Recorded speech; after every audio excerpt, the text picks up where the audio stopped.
tapi tidak pernah sekalipun merasa dirinya tahu segala. Nggak pernah merasa jadi ahli pemegang kunci surga. Yang bisa dengan gampang bilang, lu masuk neraka, lu masuk surga gitu. Nggak pernah tuh menghakimi orang. Ini bukan bagian warisan dari Rasulullah SAW. Sindiran pedas Najwa Shihab, inflasi Habib hingga surga neraka ada di tangannya. Bahar Smith marah gegara disebut Habib kalengan. Ditulis oleh tim redaksi jurnal, dikutip dari berbagai sumber.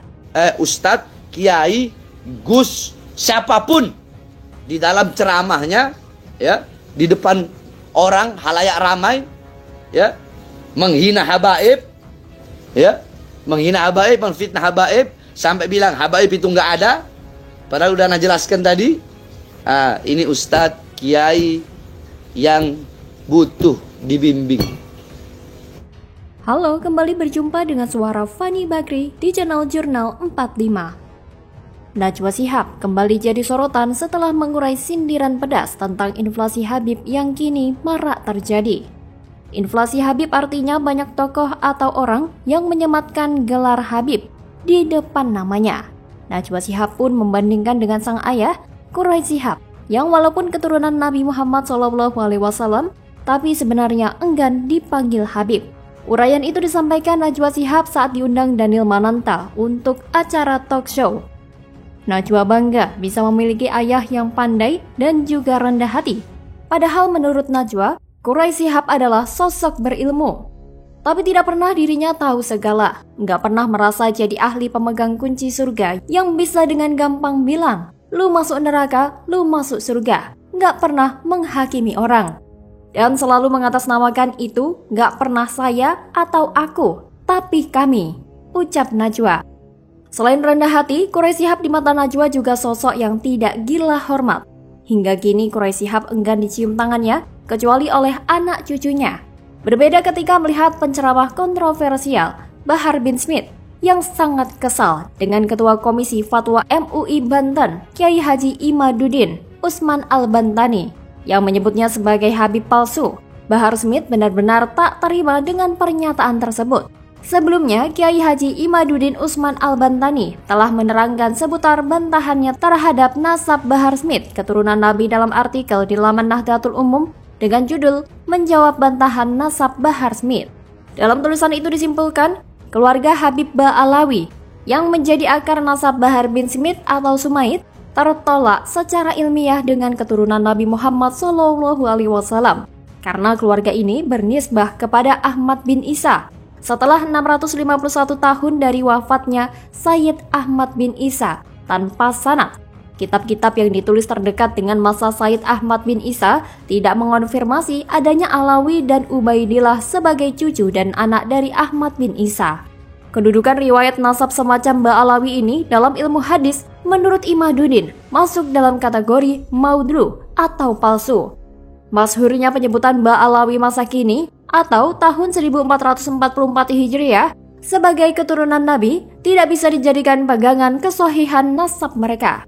Orang-orang tertentu disebut Habib karena memiliki 3 sifat utama. Pertama, ialah keturunan Nabi Muhammad SAW. Kedua, berilmu yang luas. Dan ketiga, berakhlak yang luhur. Bahar mestinya begitu, bukan sebaliknya.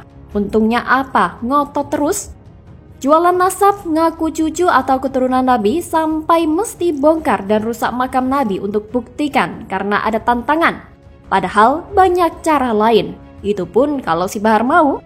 Sebenarnya ada cara yang bisa membuktikan apakah orang tersebut keturunan Nabi atau bukan, yaitu lewat lembaga yang mencatat keturunan Nabi Muhammad SAW, yakni namanya Rabithah Alawiyah.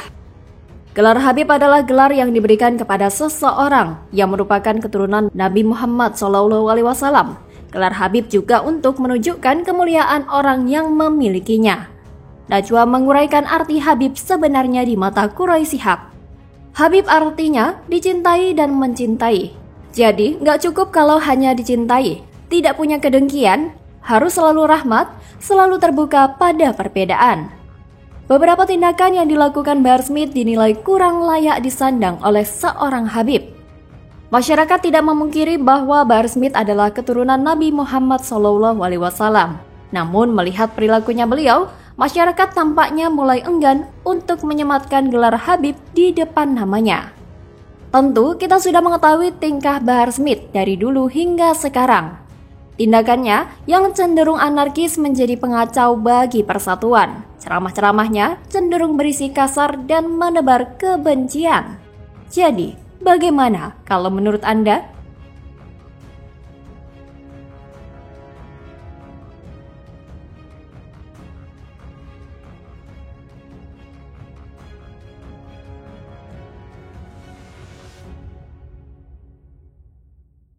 Hanya Ganjar Pranowo lah yang sudah pasti jadi calon presiden. Karena dia diusung oleh PDI Perjuangan yang punya modal kuat bisa mengusung calon sendirian tanpa harus berkoalisi dengan partai-partai lain. Denny Siregar kegirangan. Elit Demokrat berubah posisi dukungan ke Anies sesuai prediksi. Demokrat tak dukung Anies lagi? Anies auto gagal nyapres. Ditulis oleh tim redaksi jurnal, dikutip dari berbagai sumber. Bang Kamhar, Ketua Bapilu Partai Demokrat Andi Arief mengatakan bahwa partai Anda akan mempertimbangkan mengevaluasi dukungan ke Anies Baswedan jika tak kunjung deklarasi cawapres di bulan Juni. Apakah ini sikap ancaman ke Anies? Halo, kembali berjumpa dengan suara Fani Bakri di channel Jurnal 45. Pegiat media sosial Denny Siregar merasa girang elit Partai Demokrat berubah posisi dukungan ke bakal capres Koalisi Perubahan untuk Persatuan Anies Baswedan sesuai prediksi. Melalui akun Twitter pribadinya, Denny Siregar juga mengunggah berita dari CNN Indonesia berjudul Demokrat evaluasi dukungan ke Anies jika tak deklarasi cawapres Juni.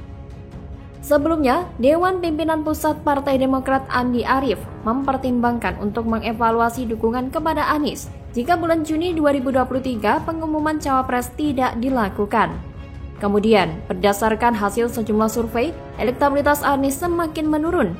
Seperti dalam survei terbaru indikator di mana mantan Gubernur DKI Jakarta itu memperoleh suara 18,9%.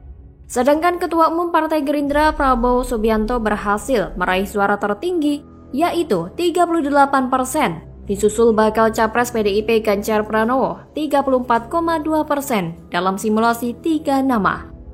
Menurut Andi, penurunan elektabilitas Anies Baswedan disebabkan karena deklarasi cawapres tidak segera dilakukan. Jika merujuk pada pernyataan Andi, Partai Demokrat sangat ingin Ketua Umumnya Agus Harimurti Yudhoyono alias AHY yang jadi cawapresnya Anies. Namun melihat tidak solidnya Koalisi Perubahan menjadikan Partai Demokrat ingin mengevaluasi dukungannya ke Anies. Bahkan ada kabar bahwa AHY masuk bursa cawapres yang akan dampingi Ganjar Pranowo dalam Pilpres 2024. Melihat hal itu, pegiat media sosial Yusuf Dumdum menyoroti nama AHY yang masuk bursa cawapres yang akan dampingi Ganjar Pranowo dalam Pilpres 2024. Ia mempertanyakan, bagaimana nasib Anies Baswedan di Pilpres 2024 jika AHY mendampingi Ganjar?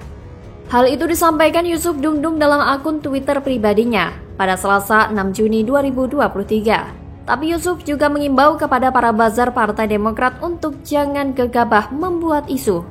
Nasib Anies ini memang sedang dalam masa-masa sulit. Hasil survei tak ada yang menguntungkan, bahkan Koalisi Perubahan terancam bubar karena Partai Demokrat mengancam akan mengevaluasi dukungannya kepada Anies.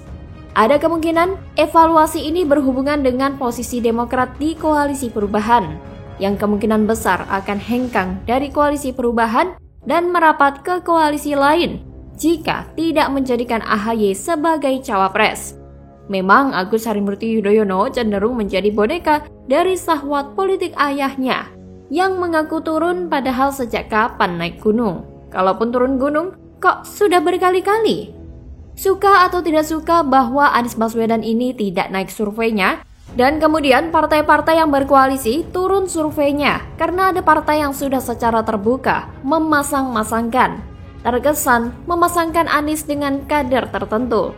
Ini bagian dari carut-marutnya Koalisi Perubahan yang berubah tambah kacau.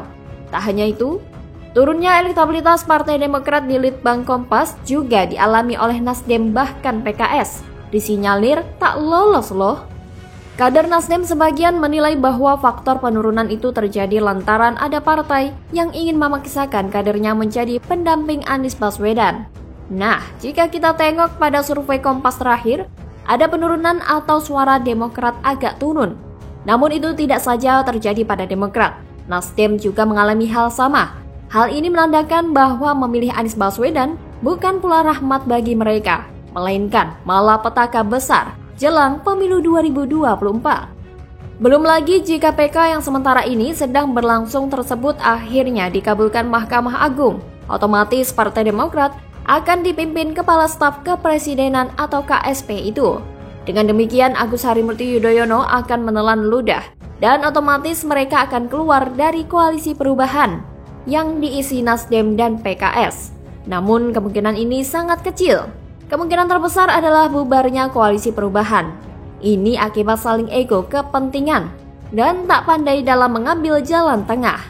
Jika mereka tidak menemukan titik terang dalam penentuan calon wakil presiden mendampingi Anies Baswedan, maka otomatis bubar dan Anies Baswedan harus legowo untuk jadi tim hore di Pilpres kali ini.